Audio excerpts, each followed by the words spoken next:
Yasin Compare Lab. Best versus best. Ultimate comparison. तो 20,000 के budget में दो जबरदस्त कंटेंडर्स आ चुके हैं मार्केट में। एक तरफ है Oppo K13 5G, जिसे परफॉर्मेंस का पावर हाउस कहा जा रहा है, और दूसरी तरफ टेक्नो पोवा कर्व 2, यानी कि बैटरी का असली मॉन्स्टर। पर इन दोनों में से असली चैंपियन है कौन? चलिए इस अल्टीमेट मिड रेंज बैटल में देखते हैं कि जीत किसकी होती है। एंड तक जरूर देखिएगा, क्योंकि जो रिजल्ट है वो शायद थोड़ा हैरान करने वाला हो। चलिए सबसे पहले कागज पे देखते हैं कि क्या कहानी है, और देखते ही प्राइस में जमीन आसमान का फर्क नजर आता है। ओप्पो शुरू होता है लगभग 18,000 से, तो टेक्नो सीधा सीधा 28,000, मतलब पूरे 10,000 का फर्क। क्या ये जस्टिफाइड है? खैर आगे देखते हैं। कैमरा दोनों में 50 MP है, आमने सामने की टक्कर। बैटरी में टेक्नो 8000 mAh के साथ आगे है, नो डाउट। पर रुकिए, ट्विस्ट यहां है। चार्जिंग स्पीड में ओप्पो अपने 80W चार्जर के साथ बाजी मार लेता है। तो चलिए शुरू करते हैं असली टेस्ट। तो आ गए हैं हम पहले सेक्शन में, परफॉर्मेंस और कैमरा।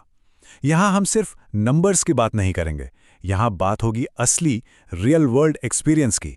देखते हैं स्पीड, गेमिंग और फोटोग्राफी में कौन बाजी मारता है।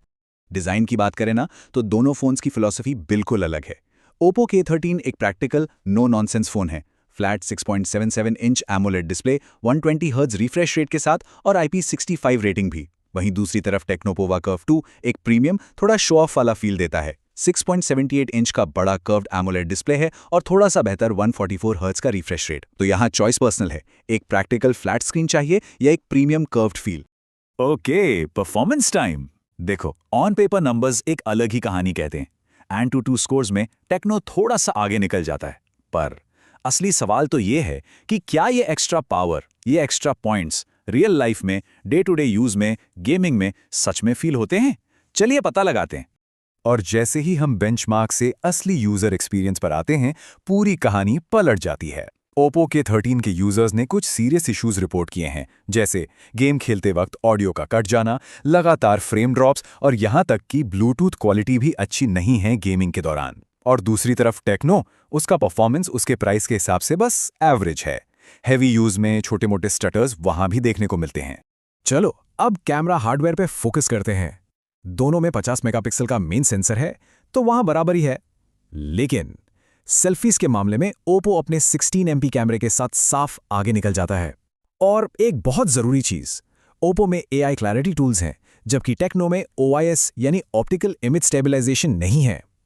इसका मतलब है कि कम रोशनी में या चलते फिरते वीडियो बनाते वक्त फोटोज और वीडियोस के ब्लर होने का चांस टेक्नो में ज्यादा है, और ये इस प्राइस पर एक बहुत बड़ा मिस है। ठीक है, अब आते हैं अगले राउंड पर। सेक्शन 2, बैटरी और एक्सपीरियंस। देखो, परफॉर्मेंस के अलावा यही वो चीजें हैं जो फोन का रोज का एक्सपीरियंस बनाती या बिगाड़ती हैं। चलो देखते हैं यहां असली चैंपियन कौन निकलता है। यहां है टेक्नो पोवा कर्व 2 का सबसे बड़ा सेलिंग पॉइंट, इसका ब्रह्मास्त्र 8000 mAh की मॉन्स्टर बैटरी। ये सही में एक बैटरी कनावर है। अगर एक ऐसा फोन चाहिए जो आसानी से 2 दिन या शायद थोड़ा आराम से यूज करने पर उससे भी ज्यादा चल जाए, तो बस तलाश यहां खत्म होती है। पर रुको, कहानी में एक सॉलिड ट्विस्ट है। माना कि टेक्नो की बैटरी बहुत बड़ी है, लेकिन Oppo K13 अपनी 80W सुपरवोक चार्जिंग से सबको पीछे छोड़ देता है। मतलब ये फोन 1 घंटे से भी कम में 0 से 100% चार्ज, और वहीं टेक्नो को अपनी उस बड़ी बैटरी को चार्ज करने में लगभग 1.5 घंटा लग जाता है। तो यहाँ एक सीधा साधा ट्रेड ऑफ है, ज्यादा कैपेसिटी वाली मैराथन बैटरी चाहिए या सुपर फास्ट स्पीड वाला पिट स्टॉप। सॉफ्टवेयर की बात करें तो यहां मामला काफी टक्कर का है। Oppo का कलर OS 15 Android 15 पर बेस्ड है, और टेक्नो का iOS 16 Android 16 पर। अच्छी बात यह है कि दोनों ही ब्रांड्स ने 2 साल के OS अपडेट्स और 3 साल के सिक्योरिटी अपडेट्स का प्रॉमिस किया है। दोनों ही स्किन्स में काफी फीचर्स मिलते हैं, तो एंड में ये यूजर की पर्सनल पसंद पर आ जाता है कि उसे किस का एक्सपीरियंस ज्यादा पसंद है। तो सारे टेस्ट के बाद अब वक्त आ गया है आखिरी फैसले का। Section 3, the final verdict. किसे खरीदना चाहिए ये फोन? चलिए सारे डेटा को एक साथ मिलाकर एक साफ सुथरी रिकमेंडेशन देते हैं। चलिए फटाफट से दोनों फोन्स के प्रोज और कॉन्स को एक साथ देख लेते हैं। Oppo K13 की ताकत क्या है? सॉलिड बैटरी लाइफ, रॉकेट जैसी 80 वॉट चार्जिंग और स्मूथ डेली परफॉर्मेंस। कमियां, अल्ट्रा वाइड कैमरा नहीं है और हाँ वो यूजर्स वाले गेमिंग इश्यूज। अब टेक्नो के प्रोज हैं उसकी 8000 mAh की विशाल बैटरी, स्लिम डिजाइन और 144 हर्ट्ज कर्व डिस्प्ले। और कमियां, धीमी 45 वॉट चार्जिंग, सिर्फ एक ही स्पीकर और परफॉर्मेंस जो थोड़ी एवरेज है। तो किसे कौन सा फोन लेना चाहिए? अगर गेमिंग प्रायोरिटी है तो ऑन पेपर टेक्नो आगे है, पर ओप्पो के रिपोर्टेड इश्यूज को भी ध्यान में रखना होगा। अगर कैमरा, खासकर सेल्फीज जरूरी हैं, तो ओप्पो का फ्रंट कैमरा और एआई टूल्स उसे बेहतर बनाते हैं। जिनके लिए बैटरी ही सब कुछ है, उनके लिए तो टेक्नो ही किंग है, आंख बंद करके ले सकते हैं।